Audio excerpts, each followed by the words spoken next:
حضور صلی اللہ علیہ وآلہ وسلم کا ایک سادہ لو صحابی تھا جو کوئی خوش روح نہ تھا۔ ایک دن رسول اللہ نے اسے مدینے کے بازار میں جاتے دیکھا۔ حضور صلی اللہ علیہ وآلہ وسلم دبے پاؤں پیچھے سے اس کے پاس گئے اور اسے اپنے بازو میں جکڑ لیا اور بولے، بسم اللہ الرحمن الرحیم۔ آج کی ویڈیو بہت ہی اہم ویڈیو ہے کیونکہ آج ہم آپ کو اس ویڈیو میں نبی کریم صلی اللہ علیہ وآلہ وسلم کی عادات مبارکہ کے بارے میں بتانے جا رہے ہیں۔ آپ کو بتائیں گے کہ رسول اللہ صلی اللہ علیہ وآلہ وسلم کی روزمرہ زندگی میں کیا مبارک عادات تھیں، کیونکہ ہر مسلمان پر نبی کریم صلی اللہ علیہ وآلہ وسلم کی اتباع لازم ہے۔ اس لیے ہر مسلمان کو چاہیے کہ آپ صلی اللہ علیہ وآلہ وسلم کی مکمل اتباع کرے اور ویڈیو کو عمل کی نیت سے آخر تک دیکھیں، ضرور دیکھیں، آپ کو بہت فائدہ ہوگا۔ ناظرین، مختلف روایات متفق ہیں۔ رسول خدا صلی اللہ علیہ وآلہ وسلم جسم اور لباس کی طہارت و صفائی کا بے حد خیال رکھتے تھے۔ کبھی کبھار آپ صلی اللہ علیہ وآلہ وسلم بال بھی بڑھا لیتے تھے، مگر بالوں کو نہایت ہی صاف ستھرا اور کنگھی سے سنوار کر رکھتے تھے۔ آپ تیز تیز چلتے، حتیٰ کہ ان کے صحابہ کو ان کے ساتھ قدم ملانے کی دقت پیش آتی تھی۔ وہ گفتگو نہایت ہی آہستہ آہستہ کرتے تھے۔ ایک راوی کے مطابق نبی کریم صلی اللہ علیہ وآلہ وسلم اتنا ٹھہر ٹھہر کر بولتے تھے کہ ان کے ہر لفظ کا ایک ایک حرف بآسانی گنا جا سکتا تھا۔ رسول اللہ صلی اللہ علیہ وآلہ وسلم کے منہ سے نکلنے والا ہر لفظ قانون تھا، لہٰذا وہ چاہتے تھے کہ جو کچھ سننے والے اسے اچھی طرح سمجھ لیں۔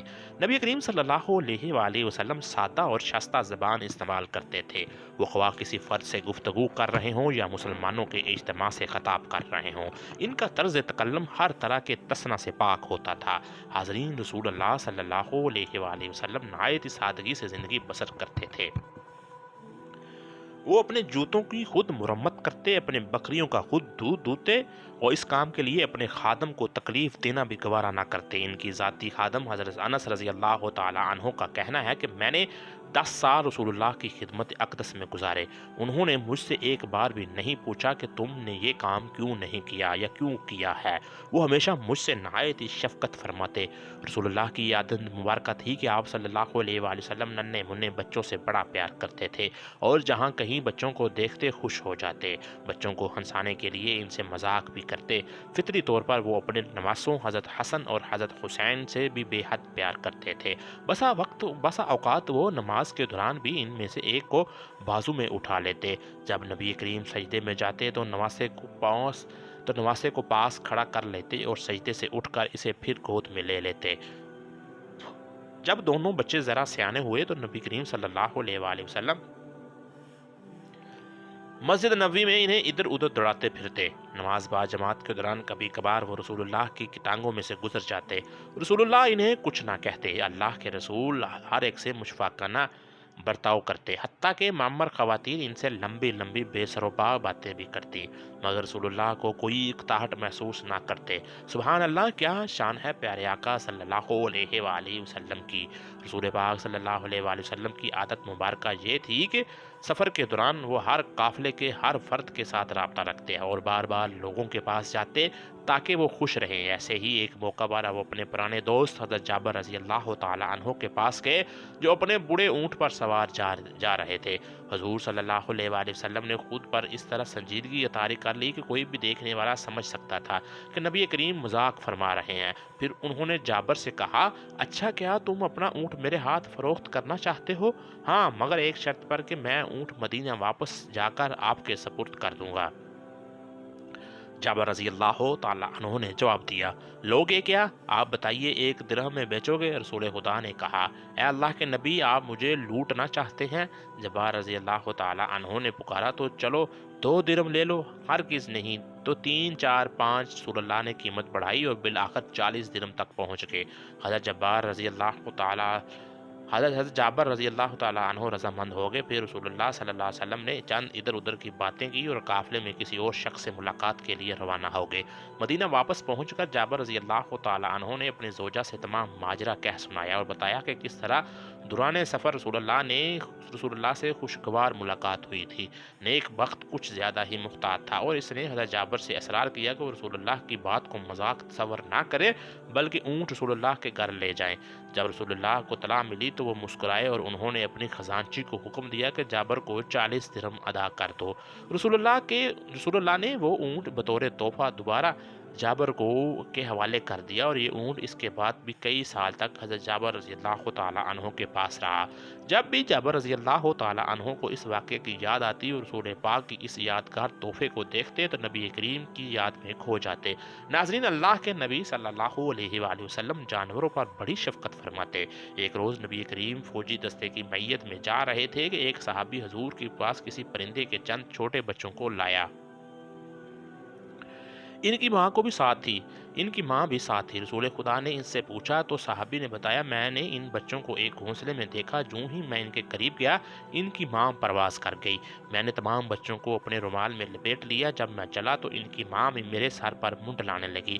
میں نے رومال کو کھول کر زمین پر رکھ دیا تو ماں بھی بچوں کے پاس آ گئی۔ میں نے اسے بھی بچوں کے ساتھ رومال میں لپیٹ لیا، اب یہ سب آپ کے سامنے ہے۔ رسول اللہ نے صحابی کو حکم دیا کہ فی الفور واپس جاؤ اور بچوں کو ان کی ماں سمیت ان کے گھونسلے میں چھوڑ کر آئے۔ اس طرح ایک مرتبہ رسول پاک صلی اللہ علیہ وآلہ وسلم نے فوج کے ہمراہ جاتے ہوئے ایک کتیا کو دیکھا جس کے بچے ماں کا دودھ پی رہے تھے۔ حضور نے ایک سپاہی کو کتیا کے پاس کھڑا کر دیا اور اسے حکم دیا کہ وہ ساری فوج گزرنے تک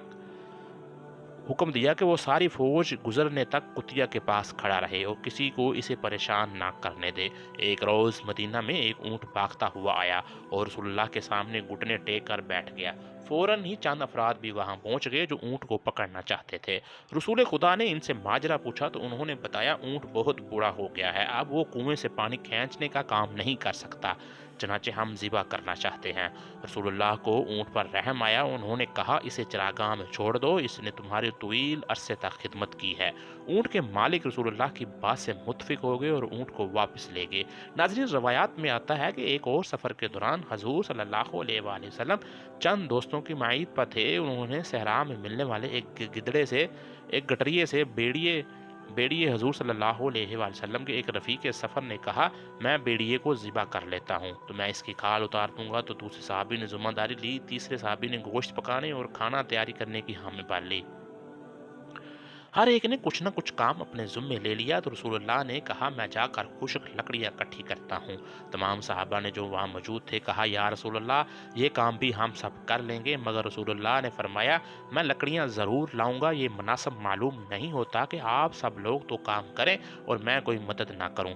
ناظرین، یہ ہیں اوصاف اور یہ ہیں عادات ہمارے پیارے آقا صلی اللہ علیہ وآلہ وسلم کی، جو دو جہاں کے بادشاہ ہیں۔ لیکن آج کسی کو چھوٹا سا مرتبہ مل جائے تو حکمرانی شروع کر دیتا ہے اور اپنے متحدوں کے ساتھ کام کرنے کی توہین سمجھتا ہے۔ حالانکہ یہ تو اعلیٰ ظرفی ہے کہ سب کے ساتھ مل کر کام میں شامل ہو جائیں، اور یہی ہمارے لیے ہمارے پیارے نبی صلی اللہ علیہ وآلہ وسلم کی تعلیم بھی ہے۔ ناظرین، آپ صلی اللہ علیہ وسلم کی عادات میں یہ بھی آتا ہے کہ رسول اللہ صلی اللہ علیہ وآلہ وسلم مذاق بھی فرمایا کرتے تھے۔ صحابہ اکرام اس سے لطف اٹھاتے تھے۔ حضور صلی اللہ علیہ وآلہ وسلم کا ایک سادہ لو صحابی تھا، وہ جو کوئی خوش روح نہیں تھا۔ ایک دن رسول اللہ نے اسے مدینے کے بازار میں جاتے دیکھا۔ حضور دبے پاؤں پیچھے سے اس کے پاس گئے، اسے اپنے بازو میں جکڑ لیا اور بولے، کیا کوئی یہ غلام خریدنا چاہتا ہے؟ صحابی نے گردن موڑ کر دیکھا، اسے کس نے بازو میں لے رکھا ہے؟ رسول اللہ کو دیکھ کر اس کا خوشی کا ٹھکانہ نہ رہا، اس نے اپنی کمر حضور صلی اللہ علیہ وآلہ وسلم کے سینے کے ساتھ زور سے لگاتے ہوئے کہا، یا رسول اللہ، اس غلام کی فروخت سے آپ کو تو کچھ زیادہ رقم نہیں ملے گی۔ حضور نے اسے چھوڑ دیا اور بولے، مگر خدا کی نظر میں تمہاری قدر اور قیمت بہت زیادہ ہے۔ روایات میں آتا ہے، ایک روز ایک اجنبی رسول اللہ کے پاس آیا۔ رسول اللہ سے اس نے اسے کھانا کھلایا، پانی پلایا اور رات گزارنے کے لیے بستر بھی دیا۔ وہ کوئی نادان دشمن تھا، اس نے بستر خراب کر دیا اور صبح چلا گیا۔ یوں وہ اللہ کے رسول سے اپنے تصوراتی دشمنی کا انتقام لینا چاہتا تھا۔ کچھ دور جا کر اسے احساس ہوا کہ وہ اپنی تلوار تو رسول اللہ کے گھر میں ہی چھوڑ آیا ہے۔ چنانچہ وہ واپس آیا، اس نے دیکھا کہ اللہ کے رسول اس کے گندے کیے ہوئے بسترے کو اپنے دست مبارک سے دھو رہے ہیں۔